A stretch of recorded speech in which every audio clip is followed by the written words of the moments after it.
अस्सलाम वालेकुम नाज़रीन, मैं हूं कमरान खान और आप देख रहे हैं शो न्यूज़। आज मैं जिस अहम मौजू पर बात करना चाह रहा हूं वो 9वीं 10वीं मुहर्रम पर जो हम इबादत करते हैं, रोज़े रखते हैं, सबीलें लगाते हैं,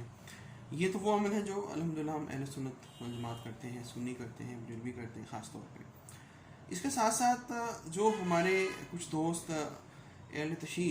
तबका फ़िक्र से ताल्लुक़ रखते हैं, वो लोग मातम करते हैं, वो अफसोस भी करते हैं, अज़ादारी करते हैं और हज़रत इमाम हुसैन और उनकी औलाद को याद करते हैं। एक बहुत ही अहम बात मेरे नज़र से गुजरी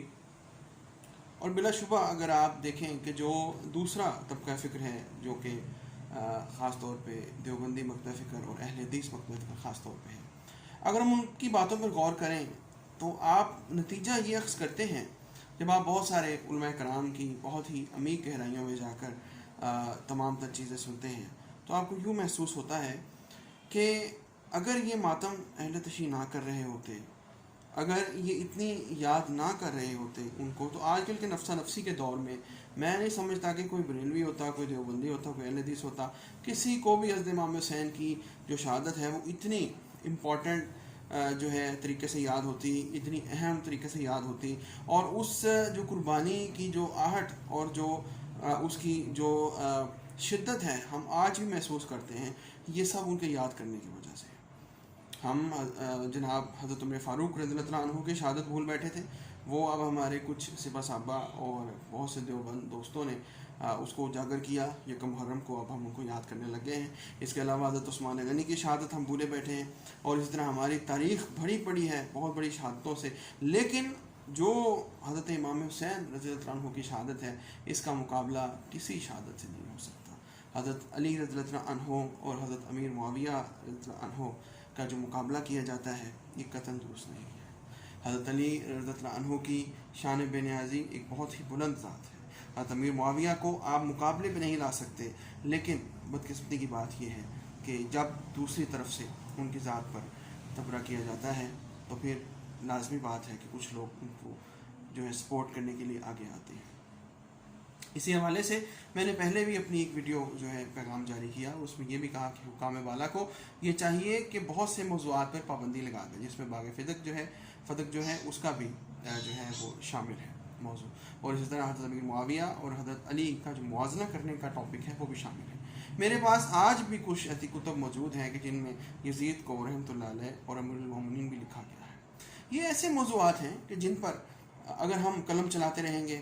अगर हम बातें करते रहेंगे, अगर हम वीडियो रिकॉर्ड करवाते रहेंगे, अगर हम इन हस्तियों का मुकाबला करवाते रहेंगे उन लोगों के साथ कि जिनके साथ कुछ ऐसे मामले हुए, आप ठीक है कि जो तबका फ़िक्र समझता है कि वो लोग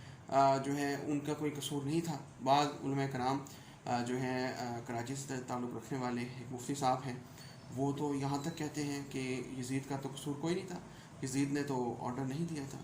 अब ये बात वही बाग फ़दक वाली आ जाती है कि जिस वक्त हज़रत अबू बकर सिद्दीक़ रज़ियल्लाहु अन्हु ने किस तरीके से उनसे माजरा किया, क्या उनकी सोच थी,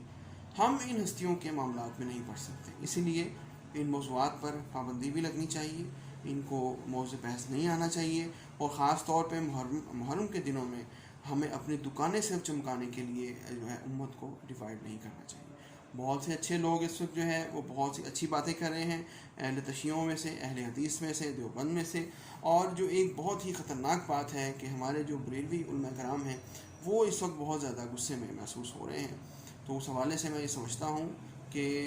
ये मुहर्रम के दिनों में, मुहर्रम के जो दिन हैं, मुहर्रम के जो हमारे आदाब हैं, उसमें हमें ये सूट नहीं करता कि हम इन हस्तियों का मुकाबला करवाएं। हमें तहकीकी बातें ज़रूर करनी चाहिए, हमें तहकीकी तौर पर आगे आना चाहिए, ना कि हम अपना गुस्सा, अपनी जो भड़ास है वो उसी तरीके से निकालें जिस तरह कुछ लोग अपने मेम्बरों पर निकालते हैं, क्योंकि इस तरह उम्मत जो है वो डिवाइड हो जाएगी। और आगे ही बहुत से लोग एथीस्ट हो चुके हैं, मुल्हिद हो चुके हैं, और इस हवाले से मैं ये समझता हूँ कि ये बहुत ही फ़िक्रमंदी की बात है और उम्मत के जो उलमा कराम हैं उन्हें सोचना होगा कि हमें अपने बच्चों को मुल्हिद होने से बचाना है, एथीस्ट होने से बचाना है, इस्लाम से नफ़रत से बचाना है, और इन तमाम टॉपिक्स पर पाबंदी लाजमी लगानी है ताकि उम्मत का इत्तेहाद जो है वो ज़ाया ना हो, उम्मत एक उम्मत बने और 2024 में जो خلافت کا خواب دیکھا گیا ہے اس کو پورا کیا جا سکے.